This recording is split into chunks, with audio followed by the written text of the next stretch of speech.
Hello and welcome everyone to our first Agile Boston monthly meetup for 2026. I'm Joe DeAngelis, and I am super excited about this first meetup because I get to introduce a very old and good friend, Najaf Gillani.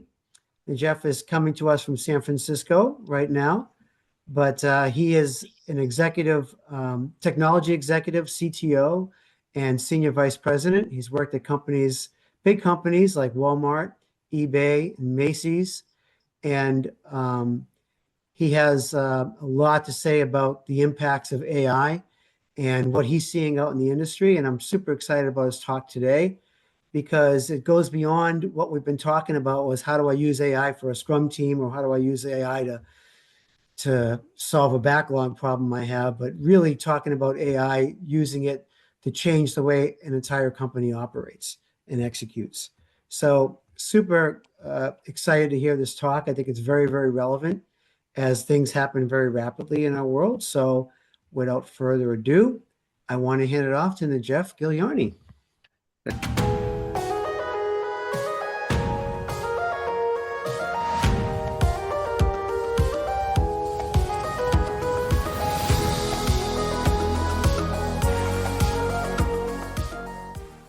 Thank you, Joe. Joe and I have known each other for about 26, 27 years now. Yeah, and he still looks young, no hair. He still looks the same. Actually, wait a minute, you still look the same and you have more hair. How did that Yes, I use good products, Joe. happen? Yeah. So anyway, hello everyone. My name is Najaf Gillani. As I'm really humbled by the introduction that Joe has given. I am based here in San Francisco. I've been in technology, all of my life. I been involved in software application development and platform development, mostly global implementations and global organizations. And I've actually worked for Fortune 500 companies, just like how Joe mentioned. And now based in the Silicon Valley for the past 18 years now. And I've seen a lot of shift in technology trends. And now the big talk of the town is AI. So everyone's talking about AI. Everyone's talking about AI solving the world's problem. Everyone is just going to bring in AI to solve their company organizational problems. But I want to highlight some of the key points that hopefully you guys can take away from this talk. That AI is not the one-stop shop that can do everything for you. There's a lot that goes into it, and AI can be an enabler, but it can't solve, the entire problem that you're dealing with. So Joe, you want me to jump into the topics of discussion? Is that okay? All right. So the first topic that I'd like you to walk you guys through in my experience, and I'm going to put up my slide for just a sec, and then I'll pull it down, is execution beats strategy. AI accelerates execution. So one of the key points that I'm trying to emphasize here is obviously execution is extremely important. While strategy is important, but execution is extremely important for an organization to succeed. And AI is an enabler, it's an accelerator that can help you bring those measurable outcomes faster. So there are a lot of companies now talk about AI. They talk about very specific scenarios of chat GPTs and all these different development tools that they're going to use. And then there's a lot of buzz about people losing their jobs, with AI coming in. But I think that the true understanding that each organization needs to have at this time is first they need to bring execution as their number one priority into the organization. I've led organizations which basically spends months, if not weeks, on building a strategy, and then when the execution fails, the entire strategy goes out the window. So there's a balance that you need to strike when you're actually building a strategy. So strategies, while strategy is important, execution becomes the heart of success when you're trying to launch certain things or build an organization at the global scale. Now, how AI helps in this overall scenario? AI, provides you with tools, and now AI is generalized as one term, but there's so many different AI tools that exist out there in the market that you can leverage and use.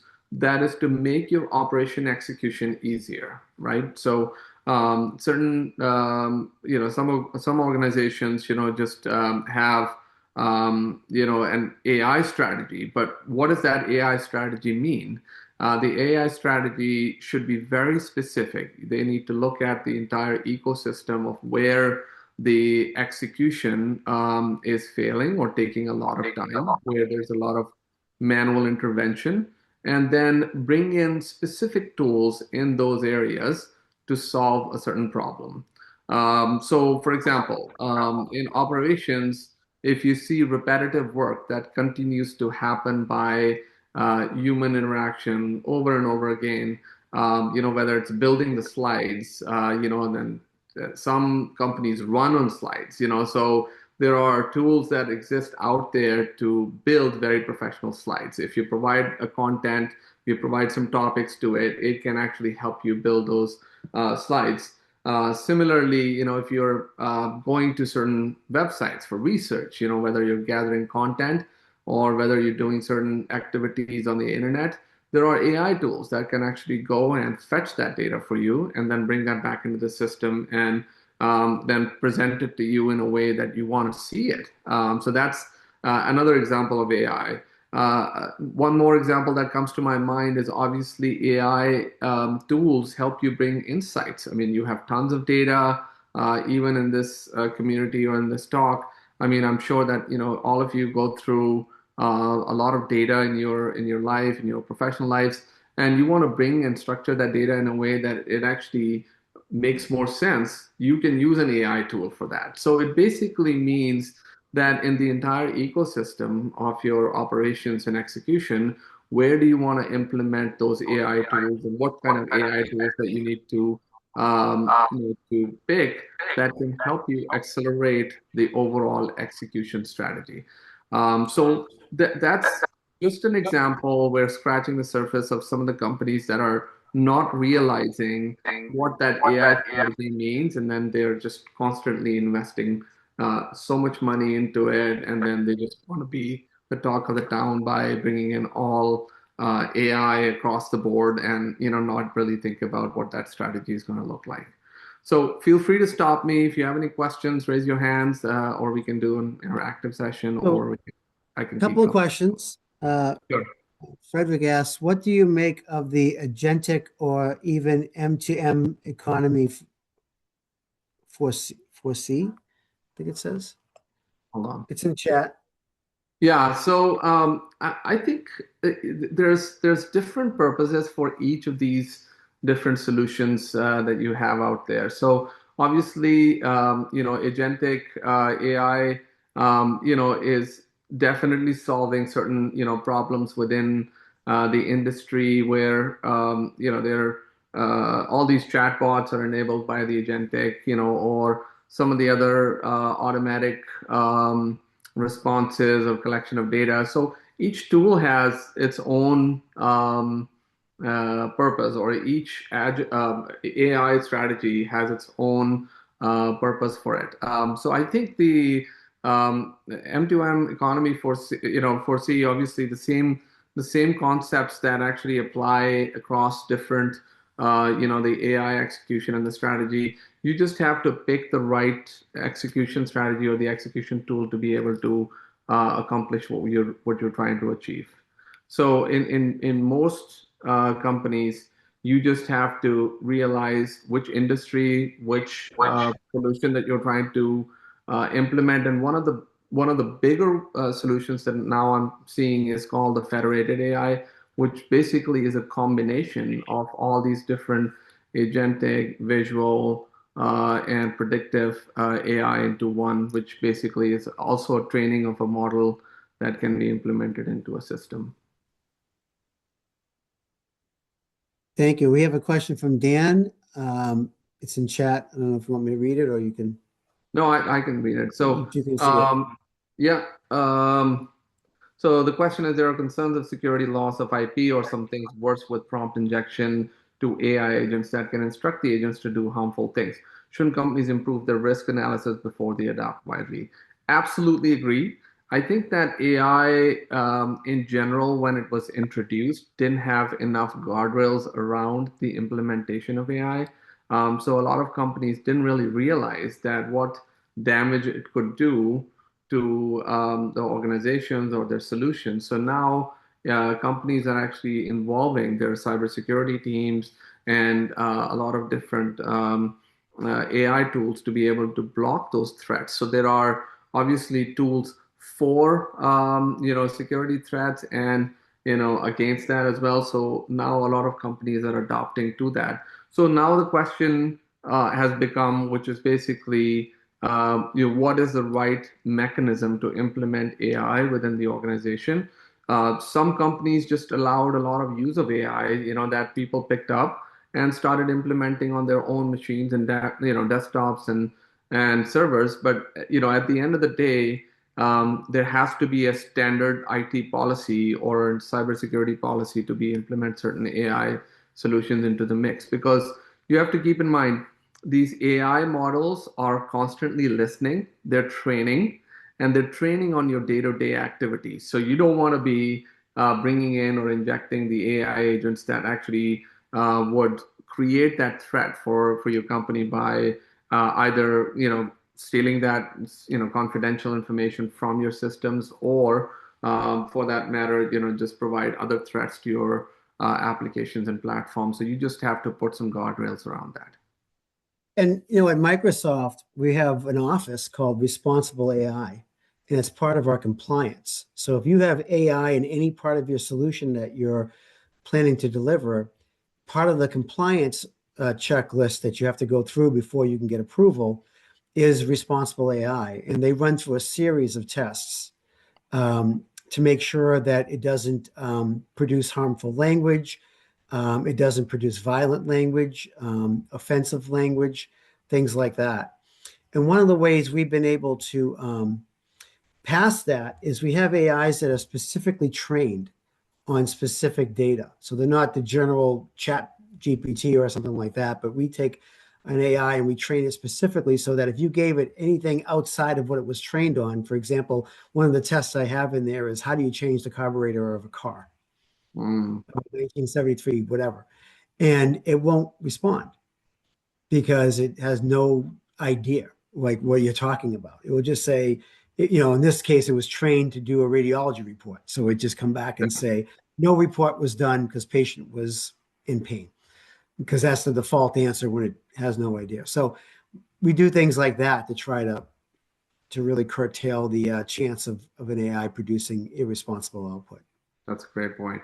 Yes. We have, I think Dan has a Yeah. question. So so the question is, which areas of execution have you seen AI improve, revolutionize the most? Which processes or tasks have you seen the most success by the AI tools? So let me answer that first. The areas of execution which AI can help you improve is obviously repetitive tasks. So I'll give you an example. Customer service agents, returning tons of different products that are happening within the e-commerce space. So having to submit those item details and item description was taking about 8 minutes per a customer service analyst to deliver, versus the same thing could be done by an AI model, which actually just picks up the data and then ingest that into whichever format that you want to ingest that in. Another example is, most recently, I was actually building brand protection platforms, which basically was protecting brands from getting counterfeited online. And all of these different brands that were getting counterfeited had certain elements where the agents or our customer service team had to go out and then research each of these different items that were sold online, whether they're counterfeit or not. So I developed an AI model that basically was doing that repetitive task of, we were getting millions of listings on a daily basis and going and doing the research of the products and then providing a predictability score or a counterfeit score. And that is where AI tool helped a lot, because instead of doing one listing a minute per agent, we were doing about 100,000 to 200,000 listings per minute that the AI model was doing.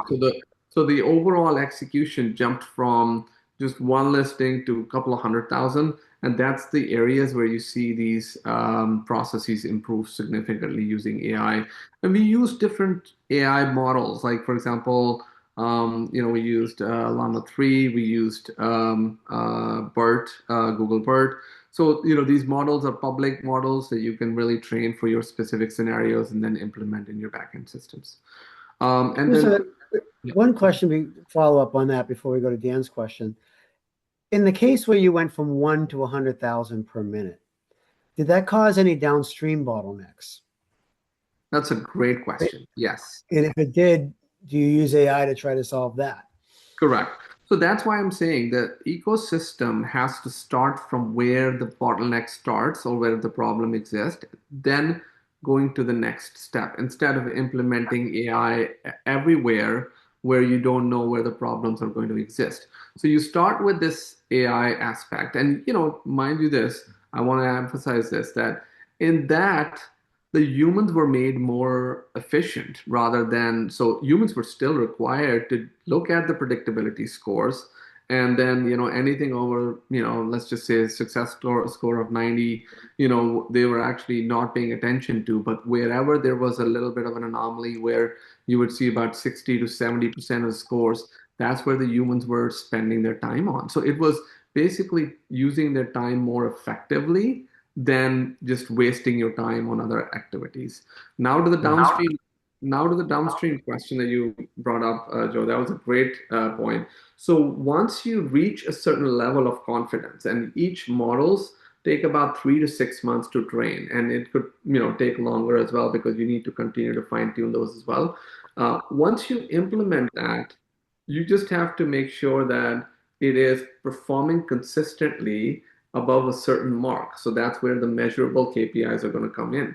And if it's performing above a certain percentage consistently for about 3 to 6 months, that's when you start to implement the AI for the next stage, which is about what happens next within your overall process, where once you have detected the counterfeit listings, you're going to take them down from the websites, whether it's eBay's or marketplaces or Amazon's of the world. So at that time, you can bring in your AI process from that standpoint, handpicking the ones which are consistently meeting that criteria of about 90% plus, and then implementing that across the different APIs that you're running for these platforms and websites. So yeah, you do use these step by step in a sequential way, but in a due course of time, you start to see the overall execution start to improve. Mm. Yep. So the question, on the execution area, there was a second part to it. I think AI tools, for software development, I've been using Replit. It's a very good tool. You provide certain requirements. It helps you build and write code. Now, that code is obviously production ready, but you still have to make modifications to it. Certain things that you can actually just modify, look at, enhance. Obviously, it's not going to provide you with a very customized code. It does do a very good job of building the baseline code that the teams need to use. So yeah, so that's one tool. I've also used Canva. Then you do have the ChatGPTs of the world where you can implement ChatGPT 5 in your agentic AI processes. So all of these different tools that you can use, and then backend tools. Google BERT is now coming up with new public models. Like I said, you can implement those in your models and in your ecosystem. Another question, AI can speed up execution, but if you have a system that generates waste, aren't companies risking generating the waste faster? That's a great question. That's why the start of the talk, I was saying that the companies need to realize they need to look at the entire ecosystem before they jump into implementing an AI tool. So if you have a systemic problem, if you have an operational problem within the organization, if you have companies that are not performing well because they don't have the right systems or processes in place, then that needs to be fixed first. So AI doesn't solve everything. If you tell an AI tool to go, fix all the risks or the waste that we have in the company, it's not going to do that. You have to start to identify the areas that is generating that waste, and maybe for that you implement a certain AI tool to find out, whether that is effective and prevents you from generating more waste. So in the later topics, I'll talk more about the overall aspects of how do you go about finding which areas. And that's also one of the topics that very dear to me, because I'm writing a book on execution is the strategy. So that will also cover, and it'll be hopefully published in the next few weeks. Um, Next question from dev teams and Rapid QA. What about Code Cloud and vibe coding and Atlassian Intelligence? I've used Code Cloud, very good tool. I like that. It has been very effective. Between that and Replit, I was kind of on the fence. But Atlassian Intelligence, is also a very good tool. I have not used vibe coding along with the Code Cloud, but obviously you can do, yes, that's the one, Replit like this. Yes, correct. And then so obviously each AI tool, you brought up a very good point. Each AI tool requires a human oversee. If you don't provide, so whether you're doing a machine to machine, AI implementation, or an agentic AI, which basically is interacting with an AI tool interacting with humans or interactive in a certain way. You just have to make sure that you're implementing that for the scenario that you're trying to solve. You're not over implementing AI just for the heck of it. For sure. So why don't we pause on the questions and get on to your next topic? Sure. So getting into my next topic, I'm just going to put the slide up for just a sec, and then I'm going to bring it down. So the next topic is the operational efficiencies, the real ROI of AI. So, how do you measure the success? And this is where AI, always looks very flashy. Companies want to implement it. Where the real value is, bringing in? Are you seeing reduced cycle times, faster implementations? How do you measure that? So I'll talk a little bit more about this and give you guys some examples from the Silicon Valley and some of the other global companies that I've worked for. So in order for you to see whether an AI tool is effective, there are two different aspects that you need to look at. One is that everyone is very excited about AI and they're going to start using AI, but at a certain point, if AI models are not trained, they'll give you generic stuff. They'll give you very basic generic stuff, right? And if you implement that generic stuff into your overall ecosystem, you might not see the results that you're looking for. You would be like, hey, I used an AI tool. It didn't really solve any problem for me. It didn't really improve anything for me. So I think AI sucks and I don't want to use it, right?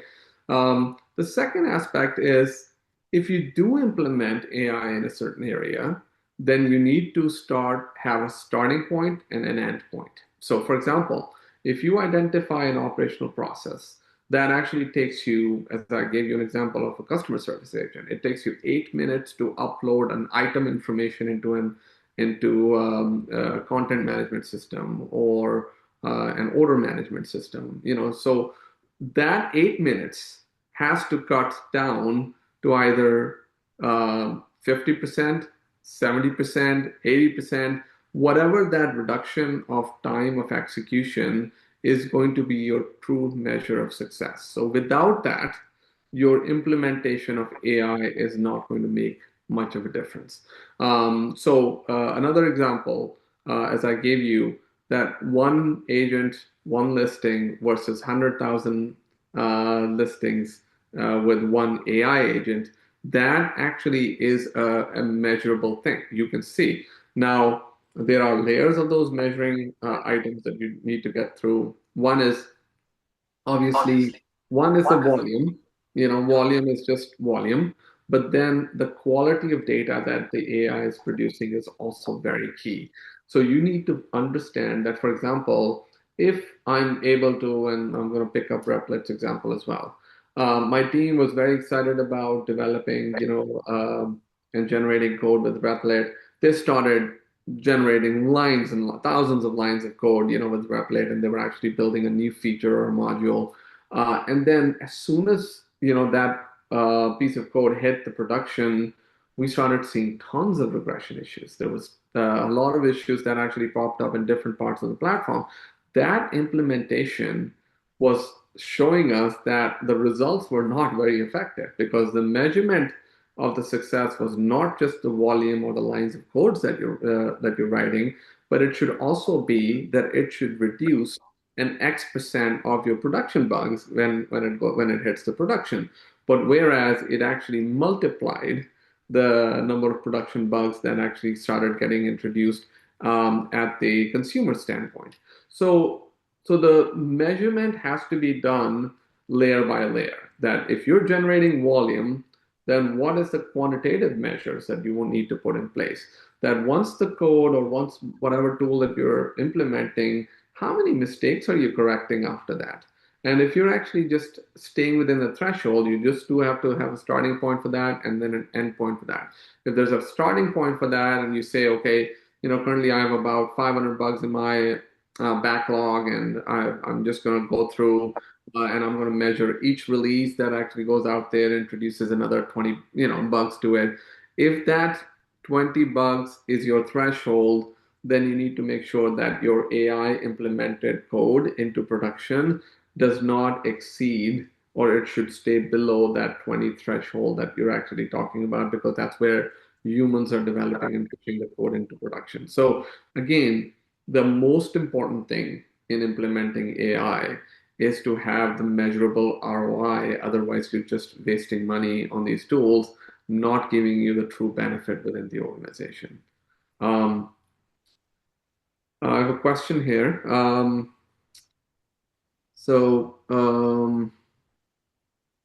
What if it takes 8 minutes to upload an item to a content management system? How do you actually measure that in the flow of work and the improvements with AI?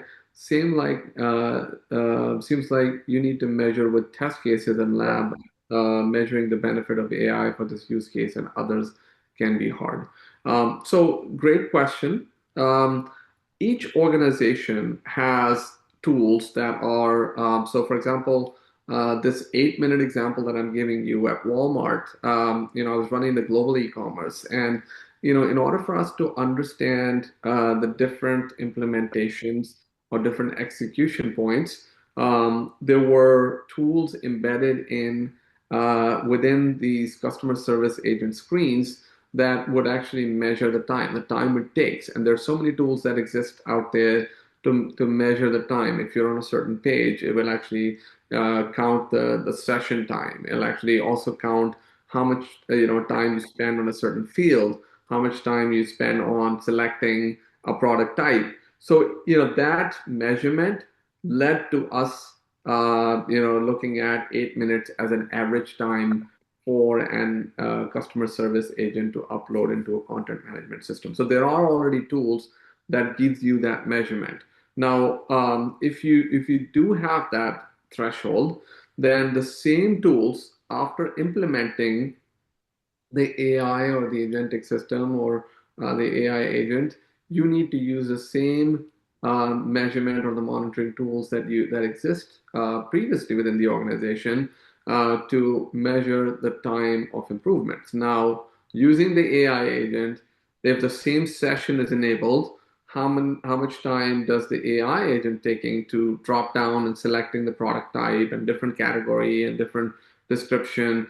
But you do have to train the AI model in such a way that it actually feeds to it, which is another topic that that'll take us into another interesting subject, which we can talk about some other later stage, is the rule sets. How do you define? How do you build an engine? How do you build a brain for an AI model for it to be effective? And that requires a lot of human intervention. So human involvement doesn't go away. It is just being utilized in a different way to train these agents. And I'm not saying that in certain recurring activities, human involvement will not reduce. It will reduce, but at the same time, they'll be working on more meaningful stuff. So you can test that in a lab. You can do A/B testings. You can do multiple different, measurement recording cycles. So there's a lot of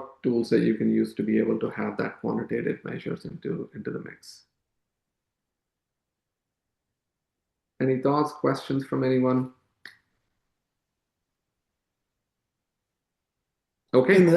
And the scope of this is internal to your company, right? Is applying AI internally, because I think a lot of companies, when they're trying to figure out how do I use AI in my product, right?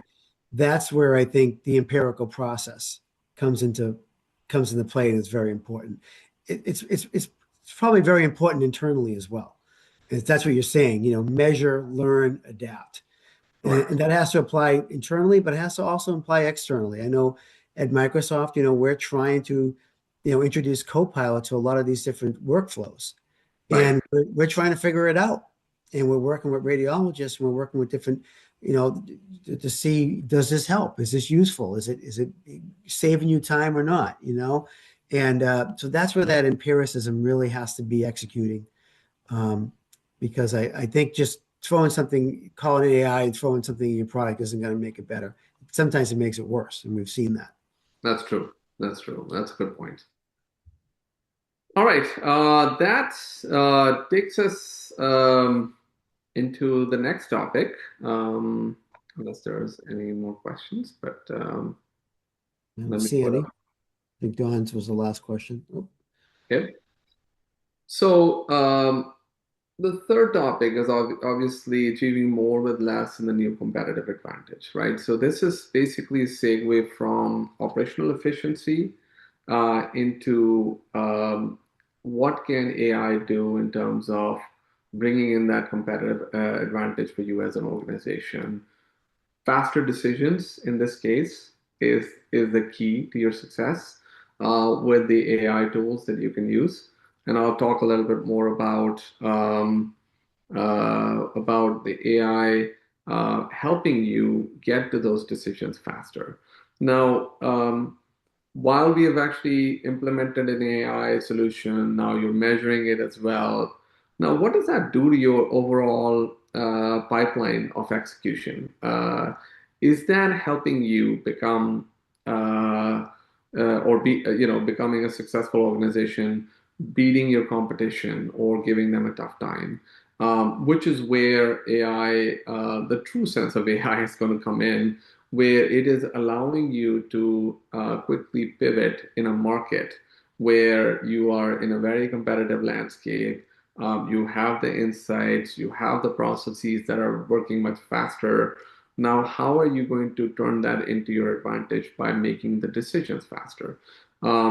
A lot of AI tools that are now that are being used are helping you develop decision models. These are called decision trees.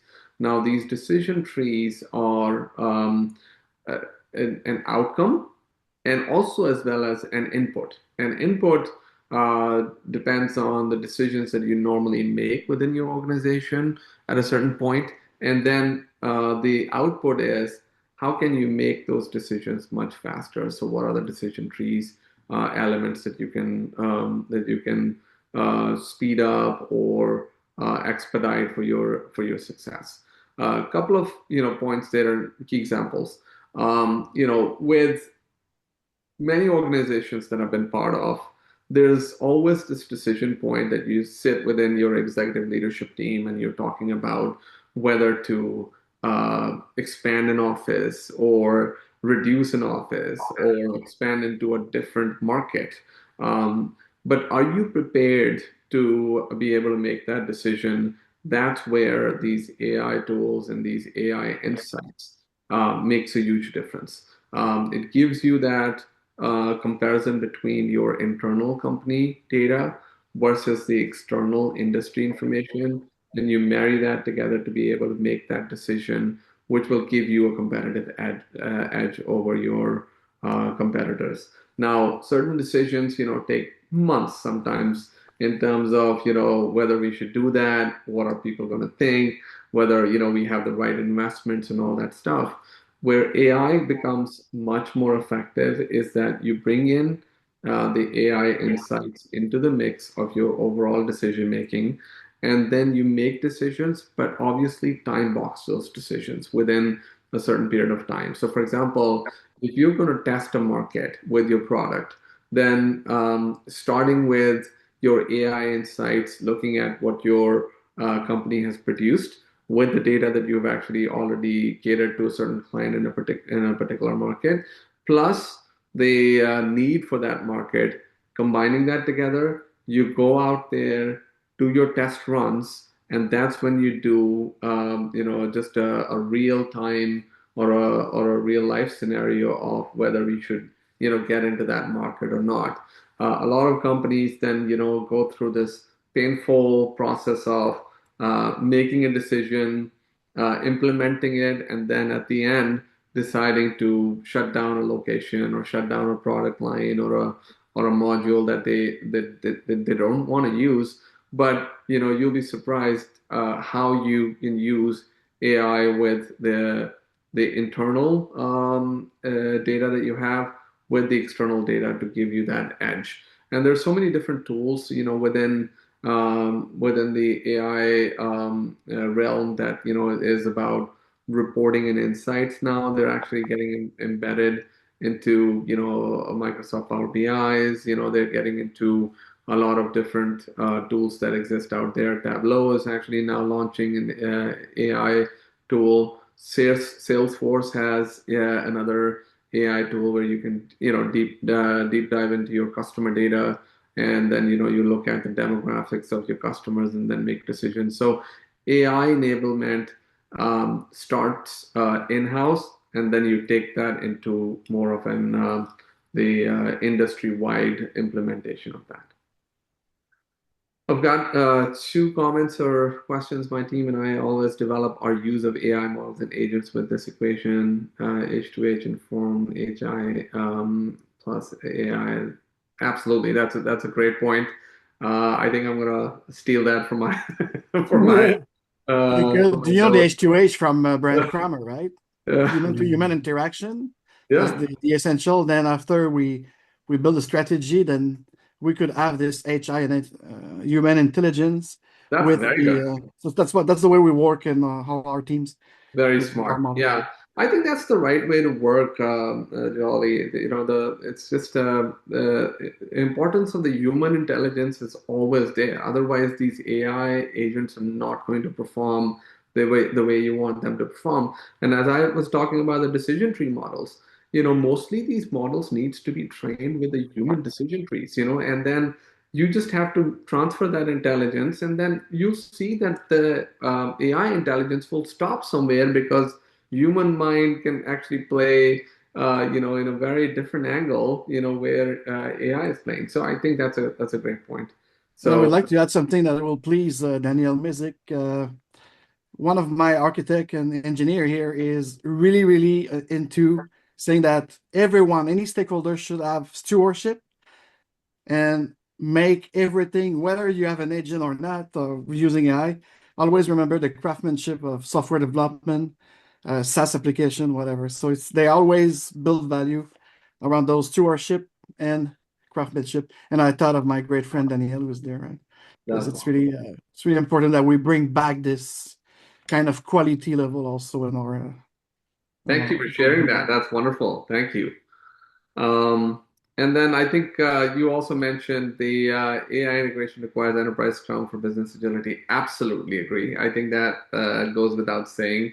You Yeah. do have to have the implementation of your processes in the best possible ways before you start to go into this AI adventure, and so that's why the areas that I keep talking about, and that's something that I've covered in my book too, is that look at your execution ecosystem before you even make a decision, because the strategies, and then the whole aspect of implementing those strategies, execution is the key. You need to understand what that enterprise agility looks like, whether it's the implementation of your agile processes, whether it's the implementation of your standards and guardrails that you want to prevent any cyber attacks that takes place to your platform, whether it is about the daily practices or how the engineers are going to develop, because that's also a cultural thing, and AI is not going to build your culture. It is only going to help you reduce noise or problem in a certain area. So look at that entire organizational structure to be able to find out where the problem is and where do you want to bring in AI as your helper rather than implementing AI as a full solution. So Yeah, I mean, I think it goes to what Dan said a little earlier. If you're doing stuff wrong in your company and you implement AI and you teach it the wrong things, you'll just do the wrong things faster. exactly. And Yep. you won't get the benefit, which I think is key. But there's something else, and I think this is probably the most important thing that we've heard in this talk so far. We've heard a lot of great things so far. And I'm reminded to what Jeff Sutherland posted several years ago about the results from a Standish Group survey, where they found that the number one factor in determining a team's performance is decision latency. That the longer the team had to go up the chain of command to make a decision, the worse they performed. And the more you can push those decisions down to the teams, the better they perform. What Yep. better tool than AI to help, you train the AI properly, you can help push those decisions down to your teams, and you can, you know, accelerate their efficiency very, very quickly. So I Absolutely. think decision latency is very key. We've been hearing it for at least a decade or more. That's absolutely right. I think that empowerment and how do you actually enable your teams to be able to make the decisions faster at each level I think is going to At be each level, right? at each level is going to be the key to success. Okay, all right.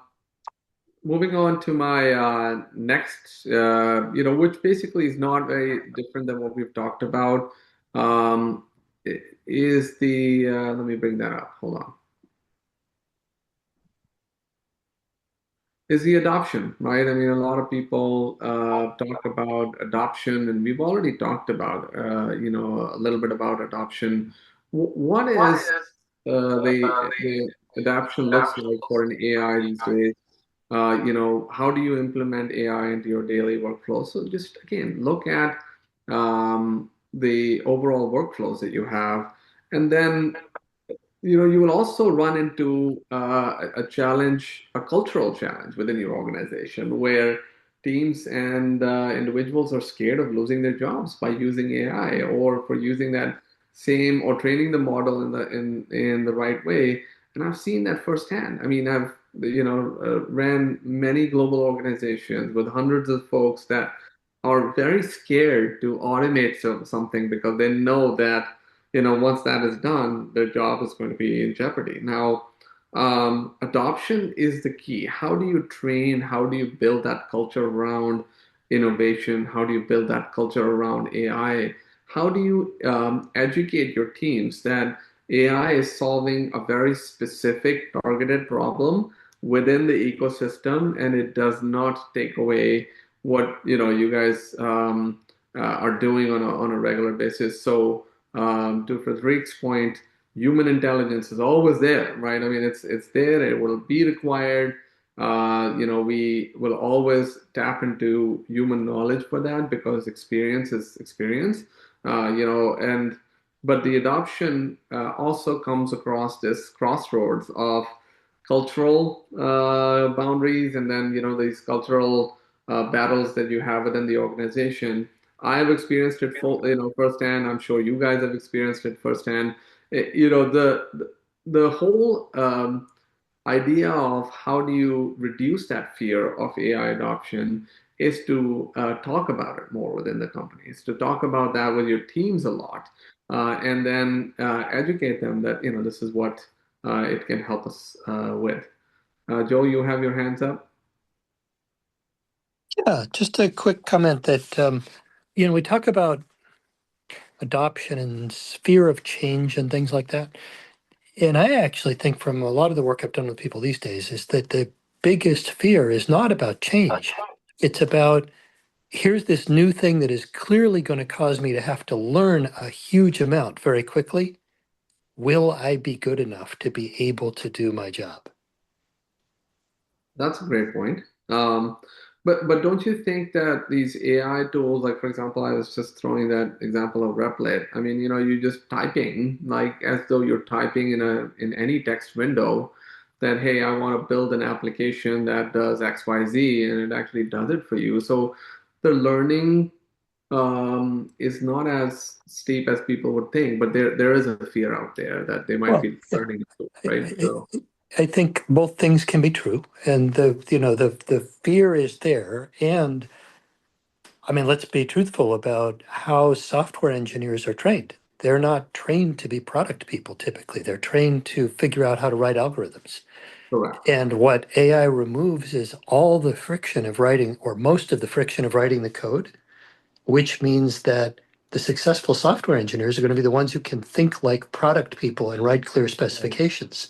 This Mhm. can be terrifying to them. Could be, yeah, that's true. But also keep in mind that after, as I mentioned, a standard code base that's generated by any of these AI tools will still have to be tweaked, and these algorithms are not coming out to be as solid as you think it would, Oh yeah, unless you train the yeah. models in certain ways. So there is a and I give this example to my team. There's an algorithm for an algorithm, so it's like.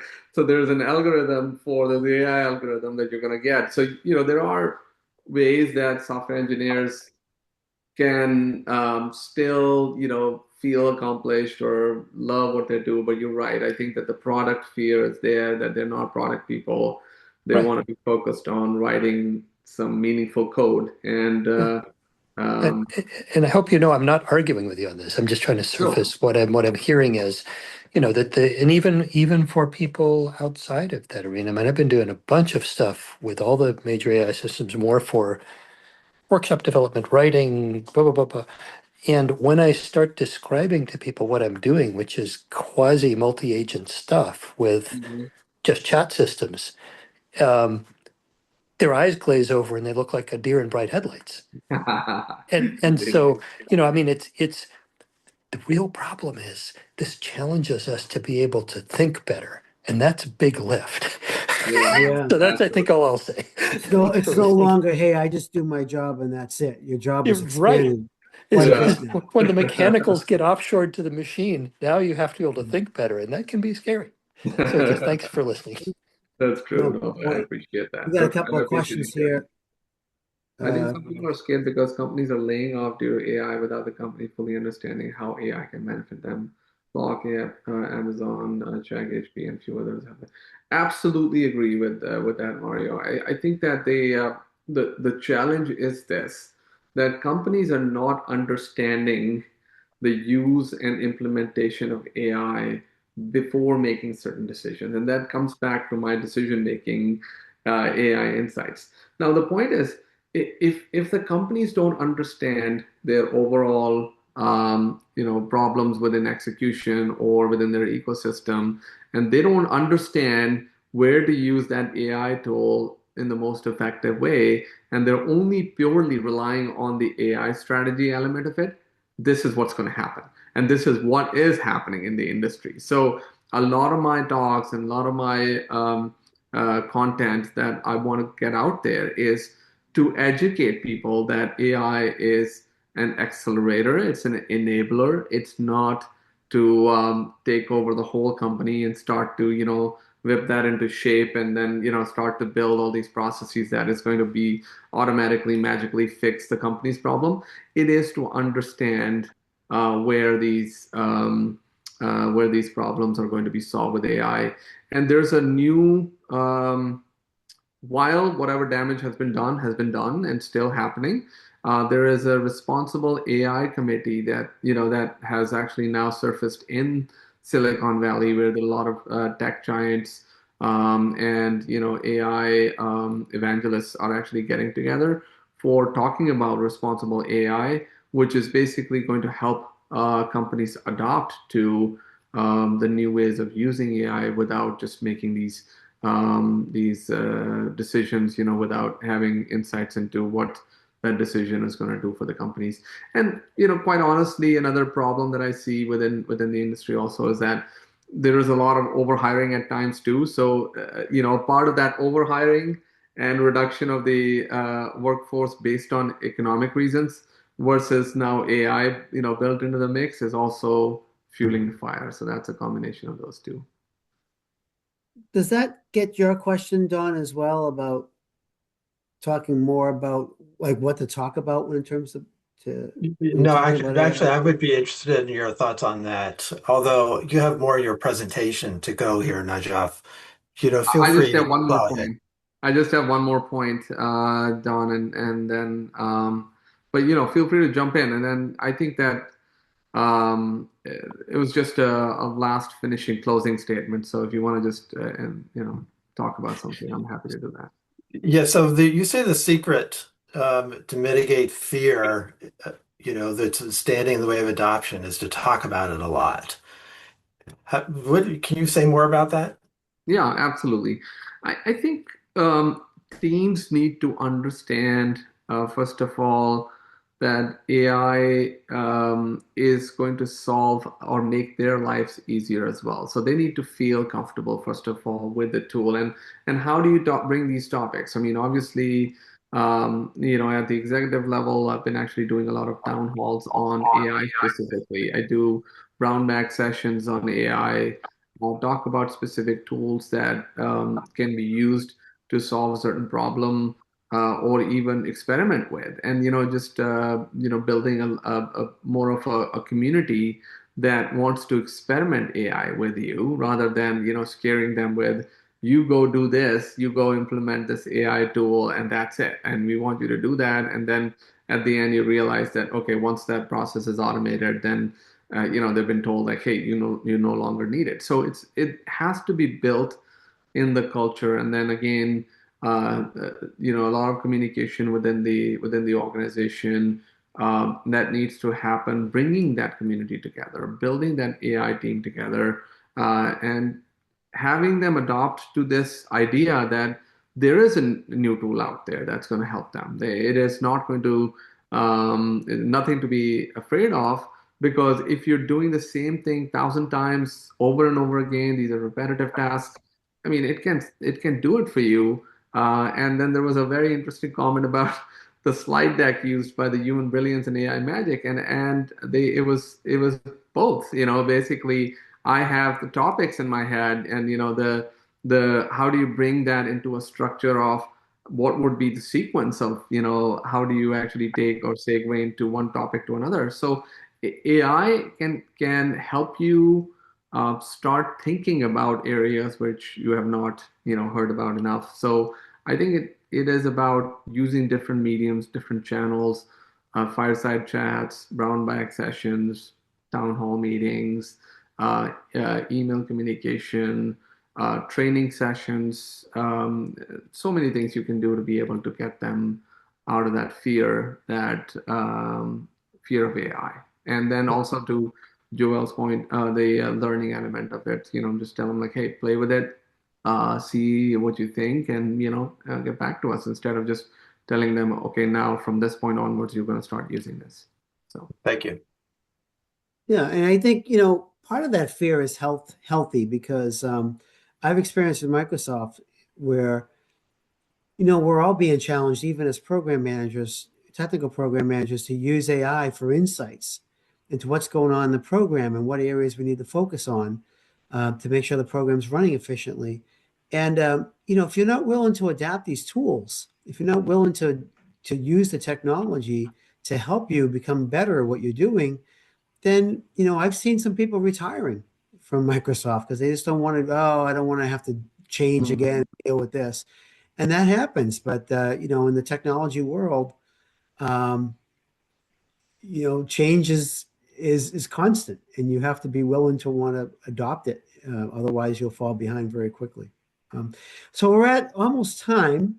I think maybe we have just one time for maybe one more. I think Alina just asked a question here, and then I think we can wrap up, Jeff. Even though I know you have more, we'll have to invite you back because it's been a really fast hour. I mean, this hour has gone really fast. Do you want to just comment on what Galina says here, and then we can wrap up? Yeah, Well, it's not a question. It's rather like maybe just bringing the point of how AI is introduced. And I feel like that's the main problem. It's not about fear. It's not about, it just, again, push, do it, why, what the benefit, measure, what to measure. And that creates this unhealthy situation. I just wanted to comment on it.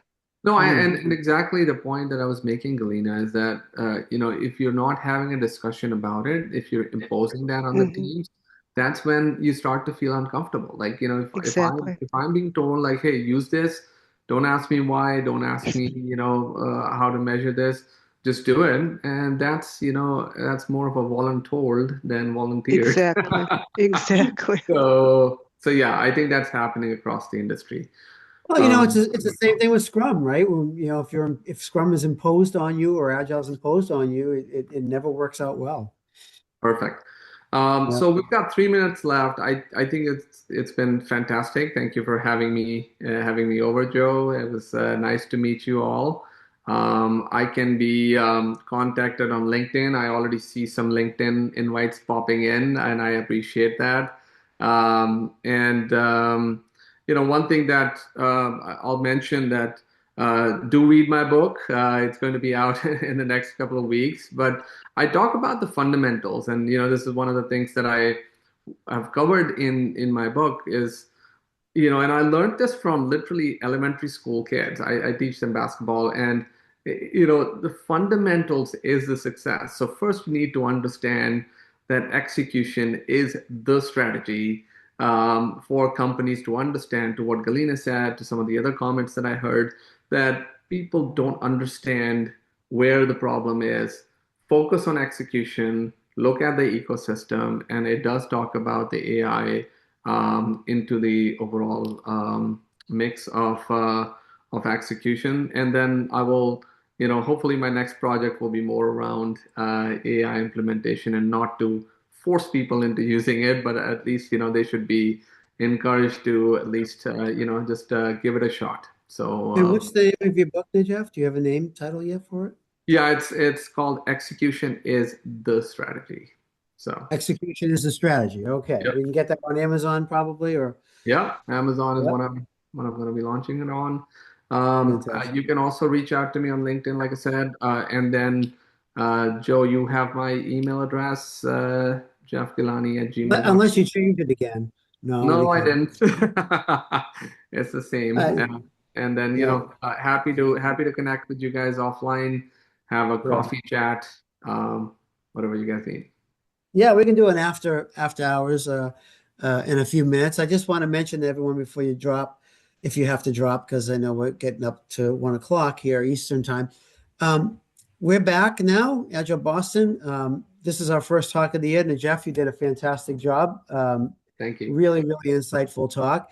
And our theme this year is going to be around AI, but much deeper than, hey, use AI in your Scrum team to fix your retrospective or use AI to write code. But we're going to be diving into AI as more of an execution engine across organizations. We're going to be bringing people in that have, practical experience. The other area that we're focusing on is the end of frameworks that,